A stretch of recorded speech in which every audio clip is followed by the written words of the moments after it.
Dear students, welcome back to my English class. আজকে আমি তোমাদেরকে একটা গুরুত্বপূর্ণ বিষয় ইউজ অফ ভার্বস এর ব্যাপক রুলস এর ব্যাপারে আলোচনা করব। যদি বলি যে ব্যাপক রুলস এর ব্যাপারে আলোচনা করব, তাহলে তোমাদেরকে সাগরে নিয়ে যেতে হবে। সাগরে নিয়ে যেয়ে তারপরে এগুলো আলোচনা করতে হবে যদি ইউজ অফ ভার্বস এর আলোচনা করা হয়। আর যদি চাই যে না কিছু কৌশল অবলম্বন করি, কিছু টেকনিক অবলম্বন করি, যাতে অল্প সময়ের মধ্যে অনেক গুরুত্বপূর্ণ নিয়ম খুব শর্ট সময় যাতে তোমাদের শিখাতে পারি, তাহলে তোমাদেরকে আমার আনতে হবে বাসার পাশের পুকুরে, যেখানে তুমি সাঁতার কাটলে ডুববে না, পানিও কম থাকবে, সুন্দরভাবে সাঁতার কাটতে পারবে, গোসল করতে পারবে। আমি তোমাদেরকে পুকুরে নিয়ে আসতেছি, সাগর থেকে পুকুরে নিয়ে আসি।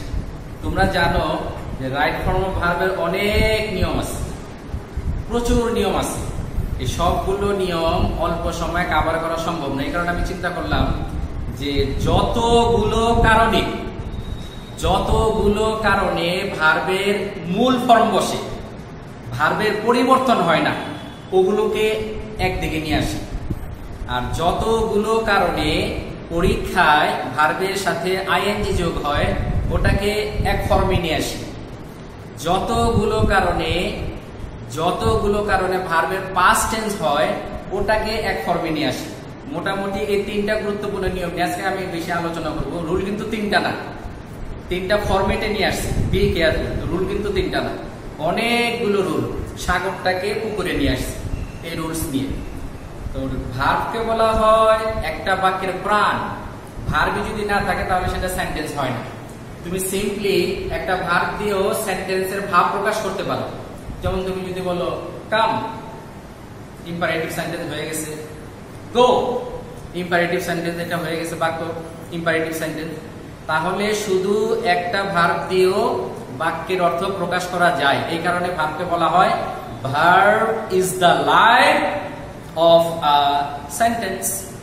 এই কারণে ভার্বটা খুবই গুরুত্বপূর্ণ বিষয়।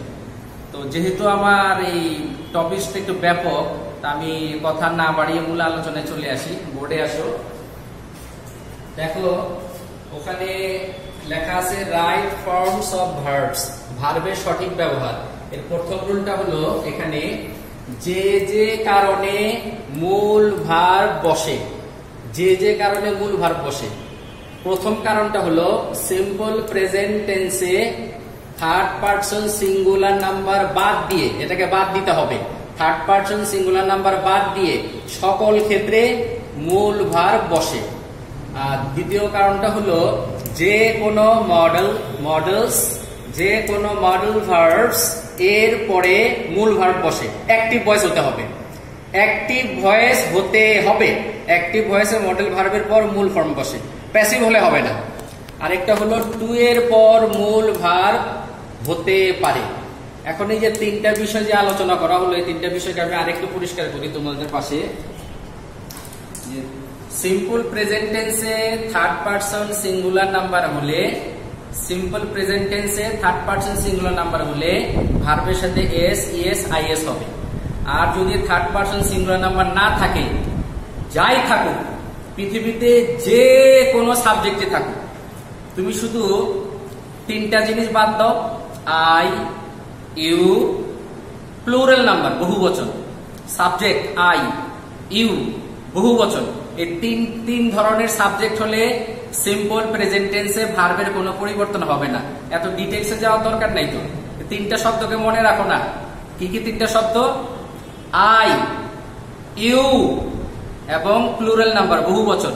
এই তিনটা শব্দের, এই তিন ধরনের শব্দ বাক্যে থাকলে সিম্পল প্রেজেন্ট টেন্সে ভার্বের কোনো পরিবর্তন হবে না।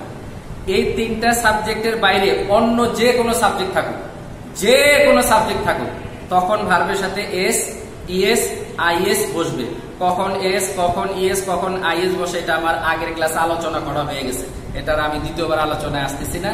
তবে এই আরেকটু সহজ করে বলি, ভার্বের শেষে ফুসফাস শব্দ হলে ইএস বসে, এরকম আওয়াজ হবে। এরকম আওয়াজ হলে ভার্বের শেষে ইএস হবে। আওয়াজ না হলে এস হবে। আওয়াজ না হলে প্র্যাকটিক্যালি দেখো, উইশ আওয়াজ আছে কিন্তু। উইশ, ক্যাচ, আওয়াজ আছে, ক্যাচ।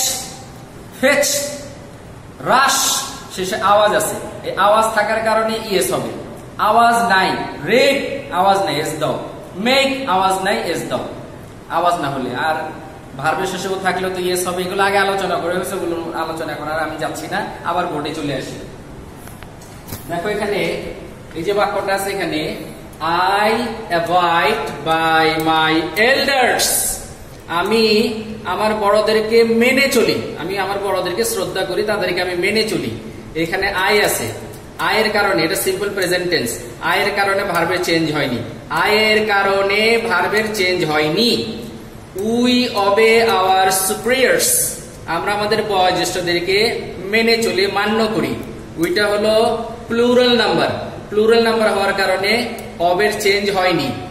এরপরে আছে you try your best to do it, your কারণে সিম্পল প্রেজেন্ট টেন্সে ভার্বের চেঞ্জ হয়নি। তাহলে আমি আবার আমার নিয়মে চলে আসি।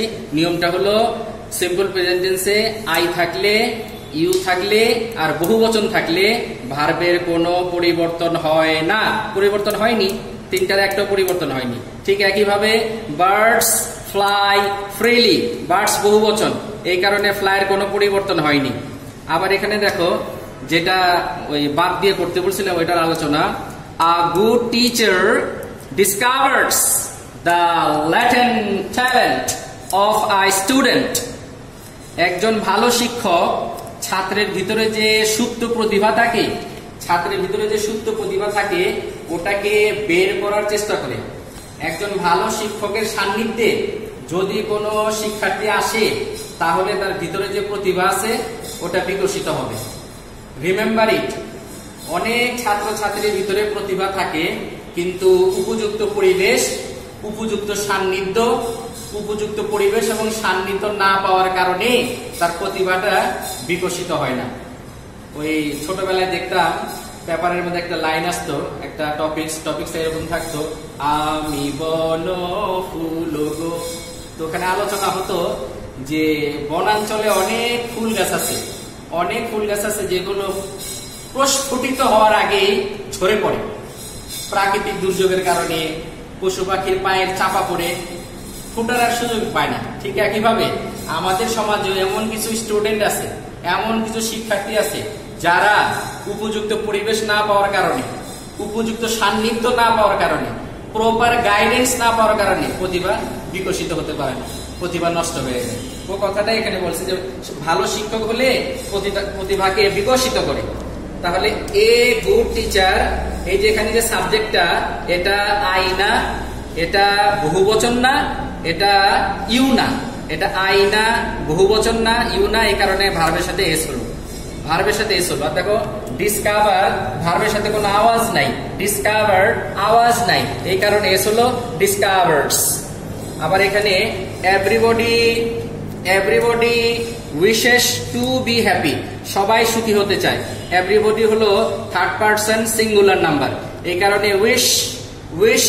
উইশের সাথে ইএস হলো, কারণ এখানে আওয়াজ হচ্ছে, আওয়াজ, উইশ আওয়াজ, আওয়াজ হলে ইএস হবে, আওয়াজ না হলে এস হবে, আওয়াজ হলে ইএস হবে, আওয়াজ না হলে এস হবে। Wishes to be happy. ঠিক একইভাবে দ্য কাউ, এটাও থার্ড পারসন সিঙ্গুলার নাম্বার, কারণ কি এটা আই না, ইউ না, বহুবচন না, এই কারণে গিভের সাথে এস, গিভস আস মিল্ক। আবার এখানে দেখো students should study in full swing, ছাত্র ছাত্রীদেরকে পূর্ণ উদ্যমে পড়াশোনা করতে হয়, করা উচিত। এখানে শুডটা হলো মডেল, শুডটা মডেল, ওখানে বলা আছে যে কোনো মডেল ভার্বস এর পরে মূল ভার্ব বসে, এই কারণে এই শুডের কারণে মূল ভার্ব। ঠিক একইভাবে আই নাম্বারে ক্যানের কারণে মূল ভার্ব, আবার যে নাম্বারে ought to এর কারণে মূল ভার্ব।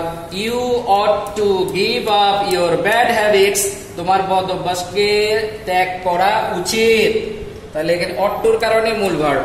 এরপরে কে নাম্বারে দেখো টু, এখানে যে একটা এখানে নিয়ম বলা আছে টু এর পর মূল ভার্ব হতে পারে, তাহলে এখানে to neglect a minute is to neglect a part of life, একটা মিনিটকে ঘৃণা করা মানেই হলো জীবনের একটা অংশকে ঘৃণা করা। কারণ মিনিট নিয়ে ঘন্টা, ঘন্টা নিয়ে দিন, দিন নিয়ে সপ্তাহ, সপ্তাহ নিয়ে মাস, মাস নিয়ে বছর, বছর নিয়ে জীবন। তার মানে যে একটা মিনিটকে ঘৃণা করলো সে জীবনের একটা অংশকে ঘৃণা করলো। এটা একজন মনীষীর কথা। তারপরে দেখো এখানে এটা হলো টু এর কারণে মূল verb, to neglect, to neglect, to এর কারণে মূল ভার্ব। আবার ঠিক একইভাবে যে এল নাম্বারে in order to, in order to এই কারণে মূল ভার্ব।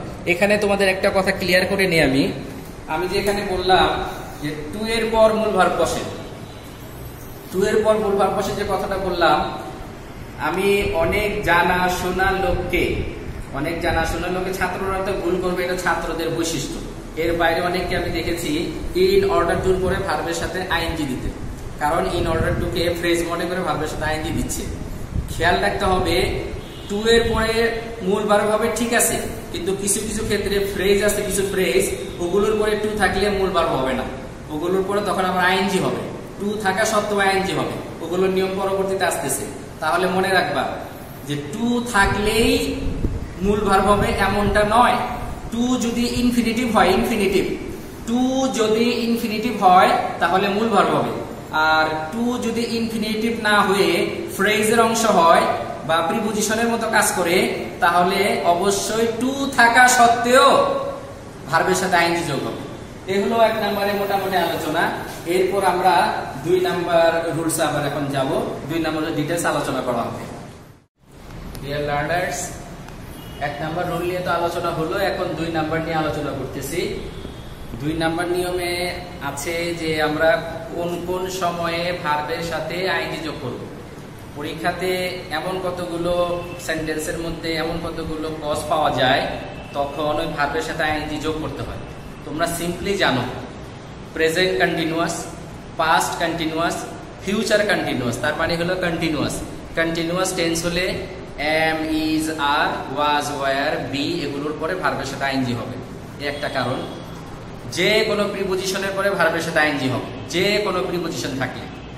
তারপর বাক্যের শেষে ভার্বের সাথে আইএনজি হয়, বাক্যের শুরুতে হয়, সাবজেক্টের পরে হয়, নাউনের আগে হয়। অনেকগুলো কারণ রয়েছে ভার্বের সাথে আইএনজি যোগ হওয়ার। উল্লেখযোগ্য কারণগুলো এখন আমি বোর্ডে আলোচনা করতেছি, খেয়াল করো। এখানে লেখা আছে 1 নম্বরে লেখা আছে কন্টিনিউয়াস টেন্সে অক্সিলারি ভার্বের পর ভার্বের সাথে আইএনজি যোগ হয় কন্টিনিউয়াস টেন্সে। এখন এখানে एग्जांपले দেখো, এই যে एग्जांपल এ নম্বরে, the farmers R digging a canal for irrigation. কৃষকেরা একটি খাল খনন করছে। এটাতে কন্টিনিউয়াস, কন্টিনিউয়াস হলো যেটা শুরু হয়ে চলছে, যেটা শুরু হয়ে চলছে, চলছিল, চলতে থাকবে, চলছে, চলছিল, চলতে থাকবে, এরকম হলে ওটাকে আমরা কন্টিনিউয়াস বলি। তাহলে এখানে ফার্মার্স আর ডিগিং, এখানে am, is, are, was, were এর কারণে ডিগ এর সাথে ING, digging, digging a canal for irrigation. B নম্বরে আছে দে উইল বি, উইল বিটা হলো auxiliary verb, they will be. খেয়াল রেখো এখানে আরটাকে কখনো বি ভার্ব বলবা না, আরটা বি ভার্ব না, প্রিন্সিপাল ভার্ব না, উইল বিটা বি ভার্ব না, প্রিন্সিপাল ভার্ব না। খুব খেয়াল রাখবে, এটাকে কিন্তু অনেকে বি ভার্ব বলে না, এখন বি ভার্ব বলার কোনো সুযোগ নাই, এখন অবশ্যই এটা অক্সিলারি ভার্ব, এটা বি ভার্ব নয়, অক্সিলারি ভার্ব। এখন বি ভার্ব হবে অন্য কোনো ক্ষেত্রে, এখন না, এটা হলো বি ভার্ব না, এটা অক্সিলারি ভার্ব। তাহলে এখানে লেখা আছে they will be developing day by day, তাদের দিন দিন উন্নতি হবে। একটা জিনিস খেয়াল করো, এখানে মূল বানানটা ছিল ডি আই জি, ডিগ। এই ডিগের সাথে আইএনজি যোগ করার সময় জিটা ডাবল হয়েছে, কারণ হলো এই জি হলো কনসোনেন্ট, কনসোনেন্টের আগে ভাওয়েল আছে, এই ভাওয়েল থাকার কারণে এই জিটাকে ডাবল করতে হয়েছে। যদি তাই হয়, যদি এমন হয় যে শেষে কনসোনেন্ট, আগে ভাওয়েল, তার আগে কনসোনেন্ট এরকম থাকলেই ডাবল হবে, তাহলে কিন্তু এটা ভুল হবে। এটা খেয়াল রাখতে হবে। এখানে যে দেখো এই যে ডেভেলপ, ডেভেলপ বানানোর শেষে, ডেভেলপ শেষে আছে কনসোনেন্ট, আগে আছে ভাওয়েল, কিন্তু ডাবল হয়নি, কিন্তু শেষে আছে কনসোনেন্ট পি, আগে আছে ভাওয়েল ও, কিন্তু ডাবল হয়নি। তাহলে আমি এটা একটু পরিষ্কার করি তোমাদের কাছে। বিষয়টা হলো শব্দের শেষে কনসোনেন্ট, তার আগে একটি ভাওয়েল, আবার তার আগে একটি কনসোনেন্ট, অর্থাৎ কনসোনেন্ট ভাওয়েল কনসোনেন্ট, শব্দের শেষে কনসোনেন্ট তার আগে একটি ভাওয়েল থাকলে শেষের উপর ডাবল করতে হয়। যেমনটা ডিগের সাথে ডিগিং, সুইমের সাথে সুইমিং, রানের সাথে running. In the same way cutting, sitting, setting, slapping, clapping, topping, stopping, এগুলোর সাথে প্রত্যেকটা অক্ষরের শেষে ডাবল হচ্ছে, কিন্তু সব সময়ে ডাবল হবে না। এই নিয়মটা সব ক্ষেত্রে হবে না। এমন না যে শেষে কনসোনেন্ট আগে ভাওয়েল হলে ডাবল করতে হবে, না না, এটা করলে কিন্তু ভুল হবে। এটাকে তোমরা দুইটা জিনিস দিয়ে তোমরা এটা মনে রাখতে পারো। এক হলো শব্দের শেষে যে কনসোনেন্ট আছে, এটা হলো এটা খুব ডেপথ অফ নলেজ থাকতে হবে। এটা হলো ফনেটিক্স, এক্সেন্ট, এগুলো ব্যাপারে ধারণা না থাকলে এই কখন আইএনজিতে ডাবল হবে কখন ডাবল হবে না এটা বোঝা মুশকিল হয়ে যায়। যেমন একটা শব্দ বলি ওয়াটার, ওয়াটার। আমাদের দেশের উচ্চারণটা হলো, আমাদের দেশের বাঙালি উচ্চারণটা কিরকম, ওয়াটার, ওয়াটার মানে আটটা স্পষ্ট বোঝা যাচ্ছে, আটটা স্পষ্ট বোঝা যাচ্ছে ওয়াটার, কিন্তু আসলে perfect pronunciation of this word is water, water. অর্থাৎ শেষে যে অক্ষরটা আছে ওটা হালকা উচ্চারণ হচ্ছে, সাইলেন্ট থাকতেছে। অর্থাৎ কোন শব্দের শেষের উচ্চারণ যদি ওটার উপরে চাপ না পড়ে, ওটার উপরে যদি এমফ্যাসিস না হয়, হালকা উচ্চারণ হয়, ওটা ডাবল হয় না, ওটাকে ডাবল করা যায় না। এই কারণে ওয়াটার যে শব্দটা খেয়াল করো, যেখানে যে ওয়াটার শব্দটা আমি যদি এখানে লিখি ওয়াটার, যদি আমি ওই রুলের উপর চালিয়ে দেই শেষে কনসোনেন্ট আগে ভাওয়েল, এটার উপর যদি চালিয়ে দিই তাহলে কিন্তু আটটাকে ডাবল করতে হয়। যদি মনে করি যে শেষে কনসোনেন্ট আগে ভাওয়েল আছে তাহলে আটটাকে ডাবল করতে হয়। ঠিক একইভাবে এই যে এখানে শেষে কনসোনেন্ট পি আগে ভাওয়েল ও ডাবল করতে হয়, কিন্তু ডাবল করা যাবে না। কারণ কি, শেষের বর্ণের উপরে চাপ পড়েনি, হালকা উচ্চারণ হচ্ছে। হালকা উচ্চারণ হওয়ার কারণে সিম্পলি আইএনজি হবে, ডাবল হবে না। এই কারণে গণহারে ডাবল করতে যেও না, খেয়াল রাখতে হবে, এগুলো খেয়াল রাখতে হবে। আর যদি আরেকভাবে বলি যে এই কিছু কিছু শব্দ আছে ব্যতিক্রম, কিছু কিছু শব্দ আছে ব্যতিক্রম, ব্যতিক্রম শব্দগুলো তোমার নিয়ন্ত্রণে থাকতে হবে। ব্যতিক্রমকে করা যাবে না অতিক্রম, ব্যতিক্রম নিজে একটা নিয়ম, ব্যতিক্রম নিজে একটা নিয়ম, অতএব খেয়াল রাখতে হবে। এটা চলে আসো এখানে। তো এখানে ওই অক্সিলারি ভার্বের কারণে আইএনজি হলো, ঠিক কিভাবে দ্য বয় ইজ ডাল of hearing, the boy is ডাল অফ হিয়ারিং, এখানে আইএনজি হলো প্রিপোজিশনের কারণে। অফটা হলো প্রিপোজিশন, প্রিপোজিশনের কারণে আইএনজি হয়। কারণ এখানে বলা আছে যে কোনো প্রিপোজিশনের পর ভার্বের সাথে আইএনজি যোগ হয়, এই কারণে ওই অফের কারণে আইএনজি হলো hearing. Are the girl went away, মেয়েটা চলে গেল, লিভিং হিম অ্যালোন, তাকে একা ফেলে। তাহলে এখানে অ্যাওয়েটা হলো প্রিপোজিশন, অ্যাওয়ে প্রিপোজিশন হওয়ার কারণে, এই অ্যাওয়ে প্রিপোজিশন হওয়ার কারণে লিভের সাথে আইএনজি লিভিং, লিভ বানানটা ছিল এরকম এল ই এ ভি ই, আইএনজি যোগ করার সময় শেষে একটা ই থাকলে বাদ দিতে হয়, তো একটা ই বাদ দিয়ে এখানে আইএনজি হয়েছে, এখানে লিভিং, লিভিং হিম অ্যালোন। ঠিক একইভাবে I saw the ducks, আমি হাঁসগুলোকে দেখলাম, কোন অবস্থায় দেখলাম, সুইমিং ইন দ্য পন্ড, পুকুরে সাঁতার কাটতে। আমি হাঁসগুলোকে পুকুরে সাঁতাররত অবস্থায় দেখলাম। এটা হলো এই নিয়মে পড়ছে, subject plus verb plus object, এরপর ভার্বের সাথে আইএনজি হয়। দেখো এখানে মিলিয়ে দেয় আমি, এই যেখানে আই হলো সাবজেক্ট, স হলো ট্রানজিটিভ ভার্ব, দ্য ডাকস হলো অবজেক্ট, এই কারণে সুইমের সাথে আইএনজি সুইমিং। শেষে কনসোনেন্ট আগে ভাওয়েল, এই কারণে ডাবল হলো, শেষে কনসোনেন্ট আগে ভাওয়েল, এই কারণে ডাবল হলো। এখন এই ডাবল হওয়ার এই হলো কারণ। ডাবল করার জন্য শব্দের শেষে যে ডাবল হয় এটা তো বললামই। আর কিছু কিছু শব্দ আছে খুব টেকনিকে মনে রাখতে হয়। সাঁতার কাটার সময় দুই হাত লাগে না, দুই হাত ব্যবহার করতে হয় বা দুই পা ব্যবহার করতে হয়। যদি দুই, তার মানে হলো দুই হাত লাগে, তো সাঁতার কাটতে ওই শেষের ওপর দুইবার হবে। তারপরে দৌড়ানোর সময় দুই পা লাগে না, রানবানি দৌড়ানো, রানবানি দৌড়ানো এক পায়ে তো আর দৌড়ানো যায় না, দুই পা লাগবে না, এই কারণে রানের সময় শেষের ওপর দুইবার হবে। এটা একটা টেকনিকের কথা বললাম, টেকনিকের মতো মনে রাখার জন্য। তাহলে এখানে এই যে শব্দটা আছে আই স দ্য ডাক সুইমিং ইন দ্য পন্ড, এই লাইনটার ব্যাপারে তোমরা কনফিউজড হতে পারো। আমি একটু মৌখিকভাবে অরেলি পরিষ্কার করি বিষয়টাকে। Subject plus verb plus object হলেই আইএনজি হবে না। যদি এখানে বলা আছে subject plus verb plus object হলে আইএনজি হবে না। ভার্বটা হতে হবে see, saw, find or found, hear অথবা heard, watch, observe, notice, feel, এই জাতীয় ভার্ব হলে অবজেক্টের পরে ভার্বের সাথে আইএনজি হবে। কিন্তু ভার্ব যদি হয় গেট অথবা হ্যাভ, গেট অথবা হ্যাভ, এই দুইটা ভার্ব যদি সাবজেক্টের পরে থাকে তাহলে অবজেক্টের পরে আইএনজি হবে না, হবে না। খুব খেয়াল রাখতে হবে। Subject plus verb plus object হলে আইএনজি না, না। যেমন I got the letter written, not writing.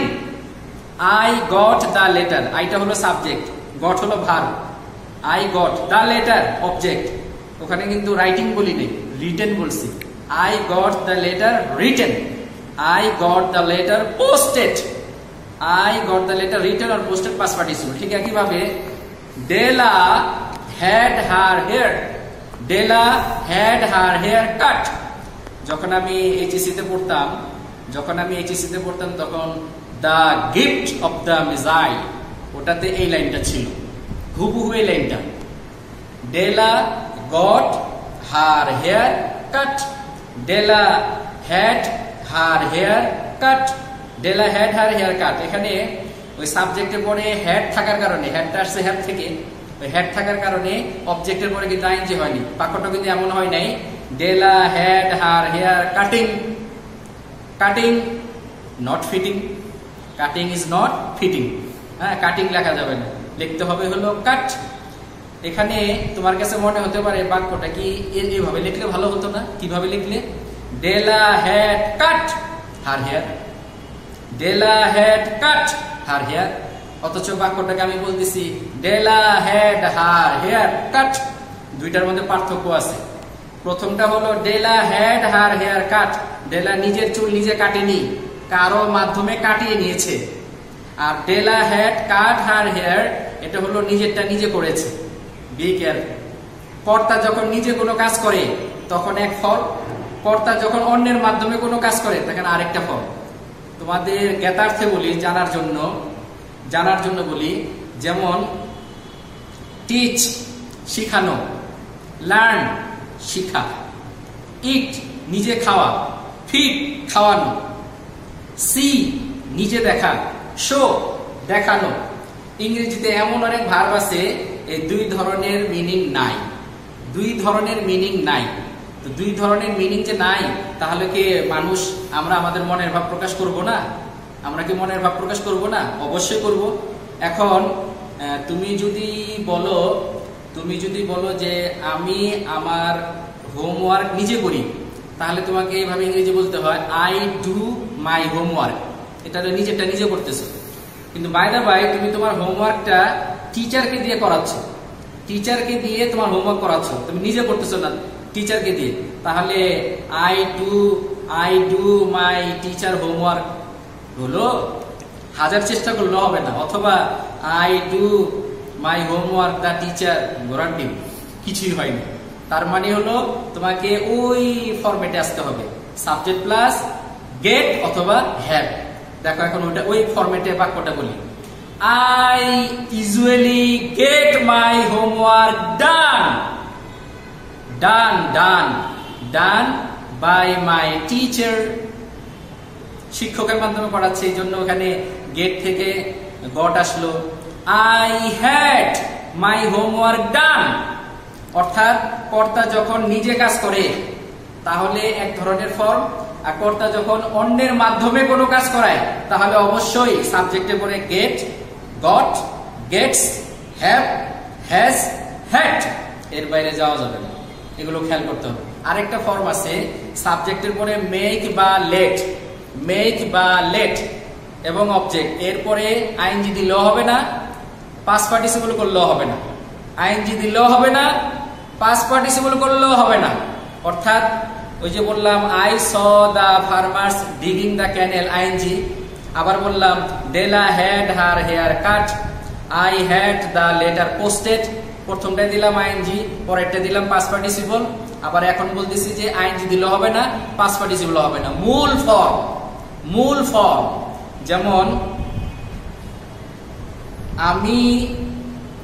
আমি ছেলেটাকে দিয়ে ঘর ঝাড় দেওয়াই, আমি নিজে দিচ্ছি না, ছেলেটাকে দিয়ে। তাহলে I make the boy sweep the house, sweep the home, sweep the floor। অর্থাৎ নিজে কাজ না করে অন্যের মাধ্যমে করালে মেক প্লাস অবজেক্টের পরে মূল ভার্ব বসে, মেক প্লাস অবজেক্টের পরে মূল ভার্ব বসে। The rhyme of the ancient mariner, the rhyme of the ancient mariner, HSC লেভেলে এরকম আমাদের একটা ছোট গল্প ছিল। হ্যাঁ, ওই ছোট গল্পের মধ্যে একটা লাইন ছিল, লাইনটা মনে পড়লে তো না বলে পারি না, মনে পড়লে বলে দিই। The wind made, sorry, লাইনটা সাবজেক্ট হবে the albatross, the albatross made the wind। albatross হলো এমন একটা পাখি, যেই পাখি সাগরে ওই সমুদ্রের চারপাশ দিয়ে উড়লে নাবিকেরা মনে করতো তাদের যাত্রা শুভ, তারা মনে করতো তাদের যাত্রাটা শুভ। যদি চতুর্দিকে ফ্লাইং করতে দেখতো, জাহাজের চতুর্দিকে। তো ওই গল্পের মধ্যে একটা লাইন ছিল, the albatross made the wind blow. Subject হলো দ্য অ্যালবাট্রস, মেড হলো মেক থেকে, আর দ্য উইন্ড হলো অবজেক্ট। ভার্বের সাথে কিন্তু আইএনজি হয়নি, পাস্ট পার্টিসিপলও হয়নি, কি হলো মূল form blow. The albatross made the wind blow, তিনটা ফর্ম। আলোচনা করতে গেলে অনেক ব্যাপক আলোচনা চলে আসে। তোমরা যদি ধৈর্য সহকারে শুনো, শিখতে চাও, আর যদি তোমরা আমার ক্লাস থেকে বেনিফিটেড হও, তাহলে আমার এই চেষ্টাকে সফল মনে করো। Don't be board, gate pleasure from my lesson, reading for pleasure. পড়ার মধ্যে যদি আনন্দ না থাকে, বোর্ড হয়ে গেলে কিন্তু ভালো লাগবে না। আমাদের জানার জন্য অনেক কথা বলার ক্ষেত্রে অনেক কথা চলে আসে, এই কারণে একটা সেন্টেন্স দিয়ে এতগুলো কথা আমার চলে আসলো। আবার আমি চলে আসি আলোচনা। দেখো এখানে একটা লাইন ছিল, এখানে আছে সেন্টেন্সের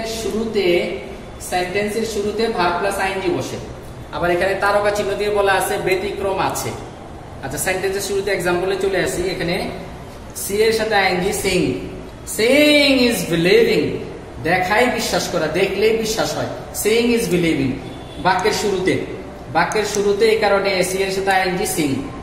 আবার এখানে আছে walking in the morning is good for all, সকালে হাঁটা সবার জন্য ভালো, স্বাস্থ্যের জন্য ভালো। বাক্যের শুরুতে ভার্ব আছে, এই কারণে আইএনজি হলো। এখানে সিংটা হলো জিরান্ড, ওয়াকিংটাও জিরান্ড, ভার্বের সাথে আইএনজি যোগ হয় জিরান্ড হয়। ই যদি দুইটা থাকে তাহলে আইএনজি যোগ করার সময় ই বাদ দেওয়া যাবে না, ই দুইটা থাকলে আইএনজি যোগ করার সময় ই বাদ দেওয়া যাবে না। তো এখানে বাক্যে শুরু হওয়ার কারণে আইএনজি হলো, ওয়াকিং বাক্যে শুরু হওয়ার কারণে আইএনজি হলো। আরেকটা রুল খেয়াল করো, এখানে 5 নম্বরে আছে, ওই যে আগে আলোচনা করা হয়েছিল যে টু এর পর মূল ভার্ব। এই যে দেখো এখানে একটু আসো, টু এর পর মূল ভার্ব। ডিয়ার স্টুডেন্টস, যে কথাটা ওখানে লেখা ছিল, এই যে এখানে খেয়াল করো, সিতে টু এর পর মূল ভার্ব হতে পারে। আমি কিন্তু এখানে বলিনি হবে বলিনি, হতে পারে। কেন হতে পারে বলছি? টু এর পরে ভার্বের সাথে আইএনজিও যোগ হয়, টু এর পর ভার্বের সাথে আইএনজি যোগ হয়, যে এখানে লেখা আছে। দেখো, addicted to, devoted to, averse to, accustom to, with a view to, look forward to, এরপর ভার্বের সাথে আইএনজি যোগ হয়। এছাড়া যদি ভার্বের আগে যদি এগুলো থাকে, while, besides, earth, get used to, be verb plus used to, can't help, mind verb হিসেবে, no good, no use, এরপরে ভার্বের সাথে আইএনজি যোগ হয়। এখন ওই যে টু এর পরে যে মূল ভার্ব বসে, টুটা যদি ইনফিনিটিভ হয়, অথবা বাংলাতে যদি তে কথাটা আসে, তে, তয়ে কার তে, বাংলাতে তে। যেমন আমি একটা সেন্টেন্স বলি, আমরা তোমাকে দেখতে এসেছি, যে দেখা যোগ তে, যে তে আছে, এই কারণে to see, to see. We came here to see you. We came here to see you. এখানে টু এর পরে মূল ভার্ব বসছে, কারণ বাংলাতে তয় কাটতে আছে। আর টুটা যদি ওটার পূর্বের ওয়ার্ডের অবিচ্ছেদ্য অংশ হয়, ফ্রেজের অংশ হয়, তাহলে টু থাকা সত্ত্বেও ভার্বের সাথে আইএনজি যোগ হবে। টুটা হতে হবে শব্দের অবিচ্ছেদ্য অংশ, অথবা টুটা হতে হবে প্রিপজিশন। এই কারণে এই কথা বলা আছে। এখানে এক্সাম্পলে খেয়াল করো, যেমন এখানে আছে হি ওয়াজ অ্যাডিক্টেড টু, এই যে টু আছে, টু থাকা সত্ত্বেও স্মোকের সাথে ING smoking, he was addicted to smoking. এই হোয়াইল এর পরে ভার্বের সাথে ING playing, while playing I saw a snake.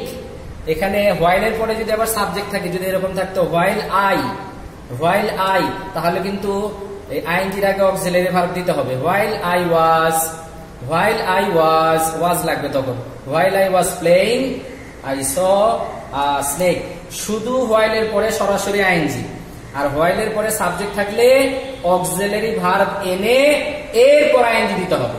ঠিক একইভাবে ডিভোটেড টু দিয়ে যদি বাক্য বানাও, we are devoted to praying to God, averse to, they are averse to working hard, accustomed to, they are accustomed to leading a simple life with a view to, we came to Dhaka with a view to enjoying the cricket match, look forward to, we are looking forward to watching the game. এরকম করে two এর পরে ভার্বের সাথে ING হচ্ছে। ঠিক একইভাবে হোয়াইলের এখানে এক্সাম্পল দেয়া আছে, বিসাইড দিয়ে বলি আমি মৌখিকভাবে, বিসাইড দিয়ে, besides giving us shelter they gave us food. Earth, the picture is earth hanging on the wall, earth hanging. Get use to, we have got used to leading a simple life. We have got used to leading a simple life. Be verb plus used to. They are used to getting up early in the morning. একটা জিনিস খেয়াল রাখবে, শুধু used to থাকলে, used to আগে যদি get, got, gets অথবা am, is, are, was, are না থাকে, তাহলে কিন্তু আইএনজি হবে না, তাহলে কিন্তু মূল ফর্ম হবে। যেমন I used to play in this field, আমি এই মাঠে খেলতাম, used to playing হবে না। আবার এটাকে যদি তুমি এভাবে লেখো, I used to আগে যদি was দাও বা am দাও, I was used to, I am used to, তাহলে কিন্তু আবার প্লেইং করতে হবে, তখন আবার আইএনজি দিতে হবে। এই জন্য এগুলো খেয়াল করতে হবে, খেয়াল করে তারপর করতে হবে। তারপরে হলো লাস্টে যে রুলটা আছে, এখানে সরাসরি নাউনের আগে বা সাবজেক্টের পর প্রেজেন্ট পার্টিসিপল হিসেবে ভার্ব প্লাস আইএনজি বসে। সরাসরি নাউনের আগে অথবা সাবজেক্টের পরে, এটা আমি এক্সাম্পল এখানে দেইনি, আমি একটু মৌখিকভাবে বলি। সরাসরি নাউনের আগে, খেয়াল করো, সরাসরি নাউনের আগে, যেমন we should not get into a running train. ট্রেনটা হলো নাউন, ট্রেনটা নাউনের আগে running train, running bus, moving bus, এই যে সরাসরি নাউনের আগে বসছে। তারপর আমরা ভুক্তভোগী লোকদেরকে সাহায্য করলাম, we help the suffering people. পিপলটা হলো নাউনের সাথে আইএনজি, সাফারিং, এখানে এটা অ্যাডজেক্টিভের কাজ করতেছে। তার মানে হলো সরাসরি নাউনের আগে ভার্ব প্লাস আইএনজি বসে। আর একটা হলো সাবজেক্টের পরে কিরকম, the cattle grazing in the field are roly-poly. The cattle এর পরে ING, grazing. The students working hard, the students হলো সাবজেক্ট, working হলো ভার্বের সাথে ING, working hard can make good results in the final exam. এ হলো এখানকার মৌলিক আলোচনা, মোটামুটি আলোচনা। এরপরে যাব, dear students, থার্ড পয়েন্টে চলে আসি। থার্ড পয়েন্টে আছে yesterday, ago, before, last, past, previous, long since, মানে যে সমস্ত অ্যাডভার্ব দিয়ে অতীতকালকে ইঙ্গিত করে, অতীত কালকে ইঙ্গিত করে এরকম কোন অ্যাডভার্ব থাকলে, এর বাইরেও থাকতে পারে অ্যাডভার্ব। এরপরে সাবজেক্ট প্লাস উইশ অথবা wishes, high time, it is high time, it is time. এবং অতীতকালের ঘটনায় পাস্ট ফর্ম বা V2 বসে, পাস্ট টেন্স। যেমন এখানে আছে উই ওয়েন্ট হোম ইয়েস্টারডে, ইয়েস্টারডের কারণে ওয়েন্ট হলো, লং এগোর কারণে happened, it happened long ago, long এগোর কারণে happened. It is long since, long since এর আগে প্রেজেন্ট টেন্স থাকলে পরে পাস্ট টেন্স হয়। It is long since I heard from you. Subject plus wish, subject plus wish থাকলে past tense হয়। যেমন এখানে আছে I wish I could sing a folk song. It is high time থাকলে past tense হয়। It is high time you gave, give এর past tense gave, give এর past tense gave up your bad habits. এটাই উপযুক্ত সময় তুমি তোমার বদ অভ্যাসগুলোকে ত্যাগ করো। 1971 সাল, অতীতকাল, অতীতকাল হওয়ার কারণে past tense we achieved freedom in 1971। বাক্যের একটা অংশ পাস্ট টেন্স হলে অপর অংশটাও পাস্ট টেন্স হয়। যেমন এখানে এন্ড এর আগে পাস্ট টেন্স আছে, they went to market and bought, buy থেকে বট, যেহেতু এন্ড এর আগে পাস্ট টেন্স এই কারণে এন্ড এর পরেও পাস্ট টেন্স হলো।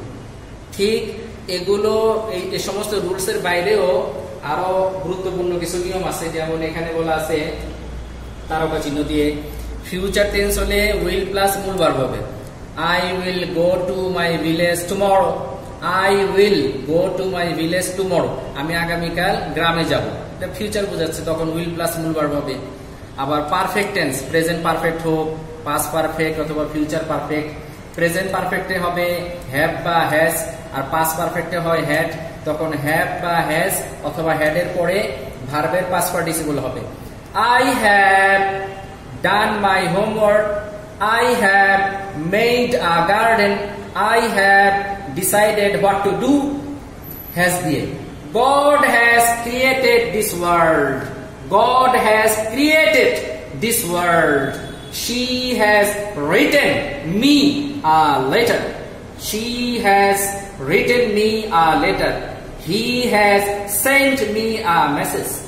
এবার had দিয়ে the doctor had come before the patient died. খুব কমন একটা বাক্য, ছোটবেলা থেকে পড়তে পড়তে এসেছি। এই হলো এই ধরনের এক্সাম্পল। এরপরে দেখো এটাতে আমি কি বুঝালাম, এটাতে বুঝালাম যে চলতে চলতে চলতে চলতে এখানে যদি রুল থেমে যায়, আবারও যদি আবার চলতে থাকি রুল শেষ হবে না, তার মানে আরো অনেক রুলস আছে।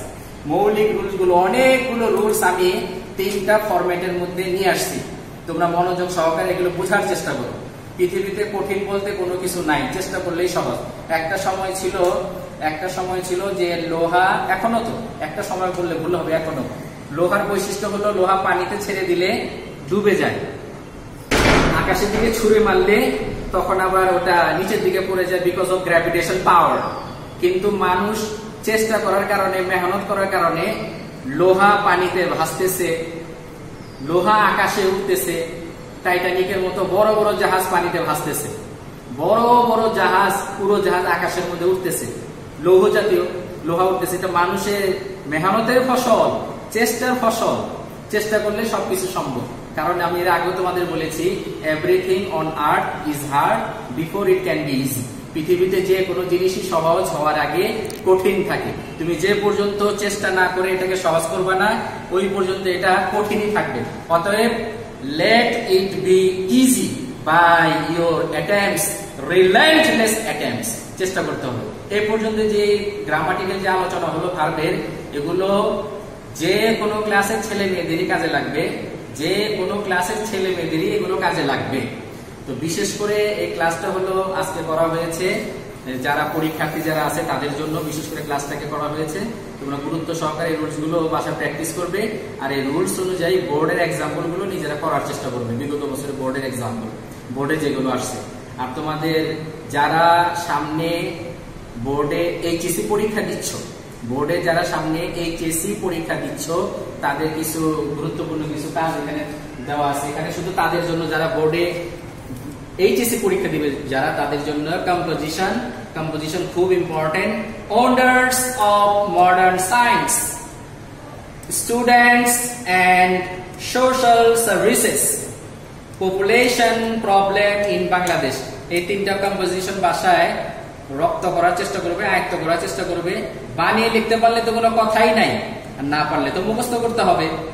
এগুলো হয়তোবা তোমাদের এগুলো ক্লাস টিচার বলে দিবে, এগুলো অ্যাসাইনমেন্ট হিসেবে থাকবে এগুলো। এরপরে আসে প্যারাগ্রাফ। প্যারাগ্রাফ হলো female education, use of internet, climate change. এগুলো শুধুমাত্র যারা এবছর পরীক্ষা দিবে, এইচএসসি পরীক্ষা, তাদের জন্য এগুলো বলা হলো। আর বাকি গ্রামাটিক্যাল আলোচনা সার্বিকভাবে সবার জন্য। তো আজকে মোটামুটি আলোচনা আমি আজকে এই পর্যন্তই রাখি। সামনে আবার বেঁচে থাকলে, সুস্থ থাকলে ইনশাল্লাহ আবার কোনো গুরুত্বপূর্ণ টপিকস নিয়ে আবার আলোচনাতে আসবো। আমার ক্লাসটা তোমরা ইউটিউবে দেখো, দেখার পর তোমাদের যদি কোনো পরামর্শ থাকে ইউটিউবে কমেন্টের ঘরে পরামর্শ লিখবা, যে কোনো কমেন্ট ওখানে লিখো। তোমাদের কমেন্ট আমার জন্য পরবর্তীতে আরো ভালো কিছু শেখানোর জন্য সহায়ক হবে। তা আজকে এই পর্যন্তই। আল্লাহ হাফেজ।